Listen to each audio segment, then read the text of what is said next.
Assalamualaikum warahmatullahi wabarakatuh. Ibu-ibu Aisyah yang dirahmati Allah, marilah kita panjatkan puji syukur kehadirat Allah Subhanahu wa Ta'ala yang telah memberikan kepada kita kesehatan dan kesempatan sehingga kita bisa bersama-sama menyimak kajian online Ramadan hari ke-21 saat ini. Salawat dan salam semoga selalu tercurah kepada Rasulullah Shallallahu Alaihi Wasallam beserta keluarga dan para sahabatnya dan orang-orang yang mengikutinya dengan baik sampai akhir zaman kelak. Amin ya rabbal alamin. Ibu-ibu yang dirahmati Allah, hari ini kita masih akan melanjutkan tadabbur surat Al-Fatihah ayat kelima yang membahas tentang ibadah. Ibadah dan cinta. Dari makna ibadah ini terkandung suatu ungkapan dari amal yang diberikan kepada orang lain dengan tujuan untuk pengagungan. Kata ini juga al-ibadatu mengandung pengertian seseorang yang merendahkan diri sendiri ketika berhadapan dengan orang lain karena cintanya. Pengabdian yang tulus ikhlas hanya dapat dilakukan dengan cinta, karena cinta membawa seseorang untuk melakukan suatu pengorbanan tanpa pamrih dan perhitungan. Dengan perasaan cinta, maka setiap orang ingin mengabdikan dirinya untuk orang atau zat yang dicintai. Dalam konteks yang benar, zat yang dicintai tersebut adalah Allah Subhanahu wa Ta'ala. Dalam buku Taman Orang-orang yang Jatuh Cinta dan Memendam Rindu yang ditulis oleh Ibnul Qayyim Al-Jauziyah, dikutipkan pendapat dari seorang sufi bernama Al-Junaidi yang berbicara mengenai cinta kepada Allah. Ia mengatakan, orang yang jatuh cinta adalah hamba yang mengabdikan dirinya, selalu menyebut Robnya, melaksanakan hak-haknya, memandangnya dengan hati, membakar hatinya dengan cahaya kehendaknya. Minumannya berasal dari bejana cintanya. Jika berbicara, dengan menyertakan Allah, jika berucap dari Allah, jika bergerak menurut perintah Allah, jika diam bersama Allah, dia dengan Allah, milik Allah dan bersama Allah. Cinta yang berkonotasi ibadah kepada Allah memiliki kekuatan yang besar untuk melakukan tugas-tugas kekhalifahan, sebagaimana dalam ayat Al-Quran juga dikatakan bahwa kecintaan orang-orang mukmin kepada Allah sangat dalam, yang tertera dalam surat Al-Baqarah ayat 65. A'udzubillahi minasyaitonirrajim. Walladzina amanu asyaddu hubban lillah. Dan orang-orang yang beriman sangatlah kecintaan mereka kepada Allah. Cinta yang terkandung dalam makna ibadah memberi arti luhur dan suci dari suatu pengabdian ketuhanan hingga manusia dapat mencapai derajat sebagaimana disebutkan dalam surat Al-An'am ayat 62. A'udzubillahi minasyaitonirrajim. Qul inna sholati wa nusuki wa mahyaya wa mamati lillahi rabbil alamin. Katakanlah, sesungguhnya salatku, ibadahku, hidup dan matiku hanya milik Allah semata. Hingga jika ingin mengetahui derajat kita di hadapan Allah, maka lihatlah derajat Allah di hati kita, sebagaimana hadis yang dikutip oleh Ibnu Athaillah dalam kitab Al-Hikamnya, yang artinya barang siapa yang ingin tahu kedudukannya di hadapan Allah, maka lihatlah bagaimana kedudukan Allah di hatinya. Ibadah dan syirik. Pengenalan batas-batas syirik adalah suatu hal mutlak. Jika kita ingin memahami makna iyyaka na'budu, sebab ia merupakan lawan dari keikhlasan peribadahan kepada Allah. Menyekutukannya dengan sesuatu apapun selain Allah merupakan syirik, padahal seluruh makhluk berposisi sebagai hamba di hadapan Allah. sebagaimana firman-Nya yang artinya tidak ada seorang pun di langit dan di bumi kecuali akan datang kepada Allah yang Maha Pengasih sebagai seorang hamba. Sungguh, Allah telah menentukan jumlah mereka dengan hitungan yang teliti, dan setiap mereka akan datang kepada Allah pada hari kiamat sendiri-sendiri. Quran Surat Maryam ayat 93 sampai 95. Oleh sebab itulah, ibadah adalah merupakan misi utama dari para nabi dan rasul. Ibadah adalah hal yang mula-mula diperintahkan kepada manusia setelah mereka beriman kepada Allah. Hal tersebut tertera dalam firman-Nya surat Toha ayat 4, yang artinya, sesungguhnya aku adalah Allah, tiada Tuhan selain aku, maka beribadahlah kepadaku dan dirikanlah sholat untuk mengingatku. Untuk memperjelas misi utama para nabi, Allah mencantumkan dalam banyak ayat Al-Quran, di antaranya dalam surat Al-A'raf ayat 59, 65, 73, dan 85. Oleh sebab itu, larangan keras untuk syirik dan bersegera melepaskan diri dari berbagai macam sesembahan.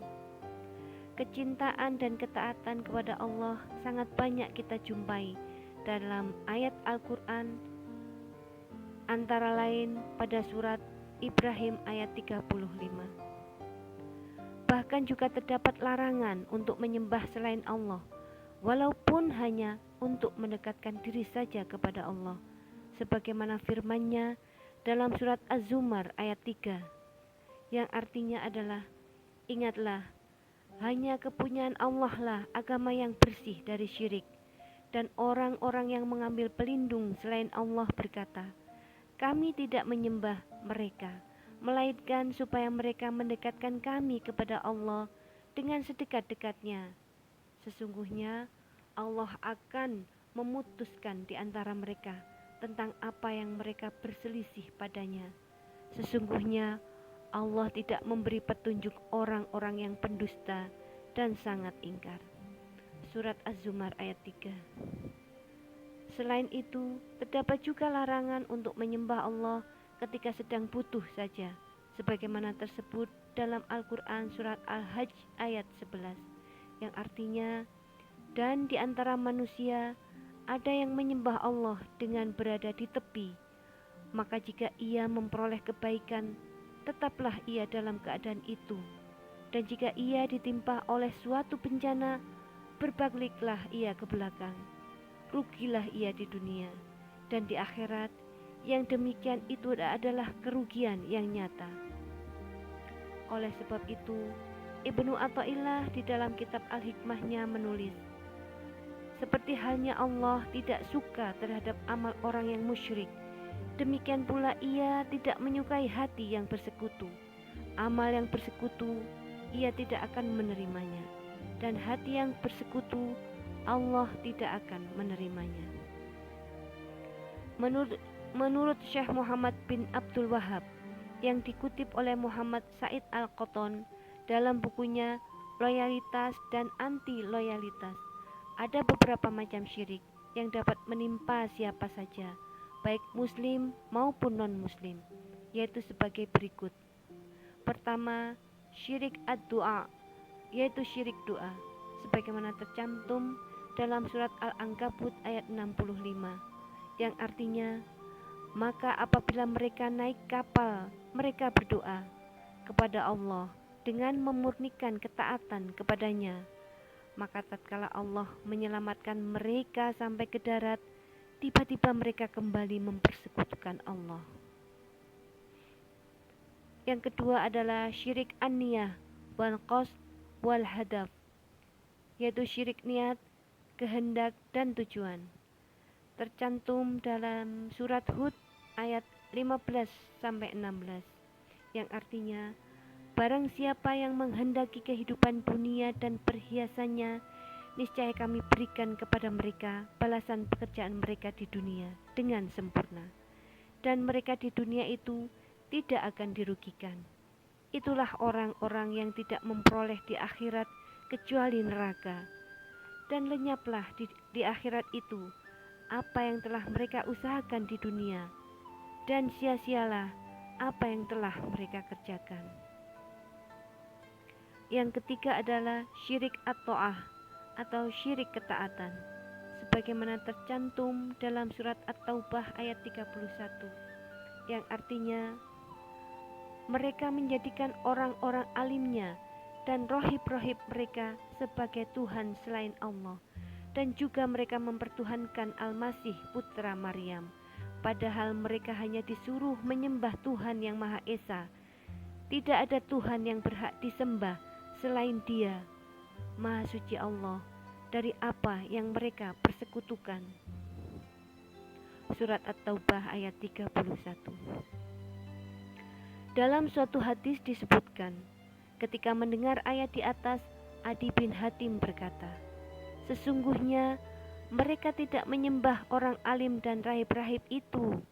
Lalu Rasul bersabda, memang, tapi orang-orang alim dan rahib-rahib itu mengharamkan yang halal atas mereka dan menghalalkan yang haram bagi mereka.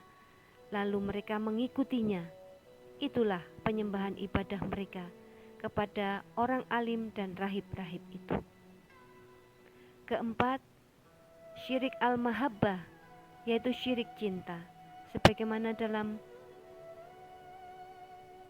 surat Al-Baqarah ayat 165, yang artinya, dan di antara manusia ada orang-orang yang menyembah tandingan-tandingan selain Allah. Mereka mencintainya sebagaimana mereka mencintai Allah. Adapun orang-orang yang beriman amat sangat cinta kepada Allah. Dan jika seandainya orang-orang yang berbuat zalim itu mengetahui ketika mereka melihat siksa pada hari kiamat bahwa kekuatan itu kepunyaan Allah semuanya, dan bahwa Allah amat berat siksaannya, niscaya mereka menyesal. Quran surat Al-Baqarah ayat 165. Dari pembahasan di atas dapat diambil kesimpulan, dengan memahami makna ibadah secara mendalam sebagaimana yang telah dibahas, maka ibadah dalam arti luas adalah mendedikasikan seluruh sikap dan tindakan seseorang kepada Allah. Dan seorang hamba Allah yang sebenarnya adalah manusia yang mampu menjadikan seluruh aktivitas dirinya untuk mendapatkan ridho Allah, di mana ia berarti telah melakukan suatu amal ibadah yang amat besar artinya dalam mencapai tujuan hidup yang telah ditetapkan oleh Allah Subhanahu wa Ta'ala. Seorang hamba, abdun, adalah orang yang memperjuangkan nilai-nilai luhur tanpa memikirkan untung rugi bagi dirinya sendiri, karena didasari oleh perasaan cinta yang agung kepada Allah Subhanahu wa Ta'ala sebagai majikannya yang sesungguhnya. Oleh sebab itu, orang yang faham makna ibadah yang sebenarnya akan selalu memperbagus niatnya dalam setiap amalan dan selalu menyibukkan dirinya dengan aktivitas yang berbau ibadah, dan akan berat untuk menyibukkan diri pada pekerjaan lain yang tidak bernilai ibadah, misalnya hura-hura, shopping, dan lain sebagainya. Maka wajib bagi kita untuk memperbaharui makna ibadah sesuai dengan yang dikehendaki oleh Al-Quran sendiri, hingga ia bisa menjadi paradigma berpikir dan beramal bagi seorang muslim, bukan hanya menjadi imajinasi intelektual yang kosong belaka. Dari makna ibadah yang demikian, di bawah ini ada beberapa faedah yang dapat dipetik. Di antaranya, dapat memperkuat visi kehidupan untuk menjadi khalifah fil ardi, yang akan mengatur alam semesta berdasarkan prinsip ketuhanan dan kemanusiaan, berdasarkan dinul Islam sebagai sebuah agama yang bersifat pribadi dan sosial, a religion of man and society. Dengan memahami makna ibadah yang benar, dapat mempertinggi etos kerja muslim, karena yakin bahwa semua amal baik besar besar maupun kecil, akan dipertanggungjawabkan kepada Allah, karena manusia hanyalah hambanya yang diutus menjadi wakilnya di bumi ini.